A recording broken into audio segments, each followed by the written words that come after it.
I just want to make sure Brother Silas here. Praise the Lord. Tuesday night of last week, I was headed towards the church and we had choir rehearsal. And I was meeting with my cousin before he left for town, and I spoke with my mom, and she said, "Okay, well, make sure you come to make sure you come to choir rehearsal."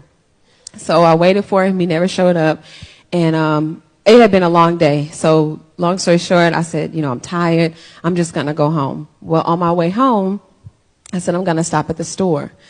So I'm at the light, and my turning signal was red.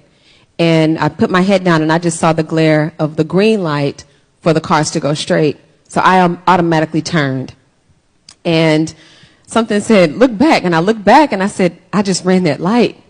And right when I looked over, it was a Suburban. It was a Suburban coming at me. And I said, "This Suburban is about to hit me." So when it hit me, my first thought was this was a hard hit.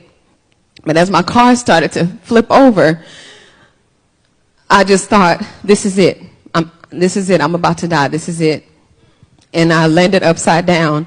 And all the airbags went off except for the driver's seat. And I heard, "Turn your car off." So I immediately turned my car off. And I heard people yelling and asking me questions, "Is your seatbelt on?"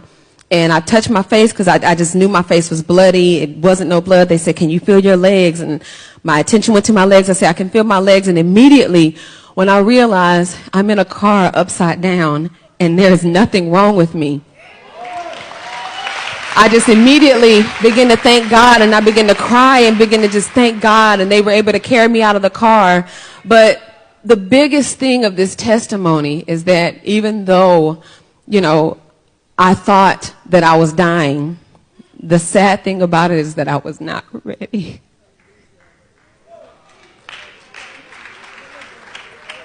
The scary thing is that I was not ready. I don't know if anybody has experienced a life-threatening situation, but to be in that situation and being this close to death and you're not ready is nothing you want to play with. And I just began to cry that entire night, even in the hospital, and I asked God, I said, "God, why did you let me live?" Because I wasn't sinning, but my dedication, my commitment, my love for him had changed. And when I said, "God, why did you let me live?" he immediately said, "It's because I love you and I have a work for you to do." So even though I don't have a car, I went through that for all of you. I went through that for my sister, for my family, to let you all know that God is serious. God is serious about serving him. And he gave me a chance to let you all know that every day that we wake up is not that we're getting by. It's a chance. It's a chance to get it right. Because when I was turning over and thought I was dying, it didn't matter that I was single. It didn't matter about how much money was in my account. Nothing else mattered was that I was dying and I wasn't ready. But I told God that will be the last time I face that situation, and I won't be ready. I will be ready. I vowed to God that I will do what you want me to do. I will go where he wants me to go.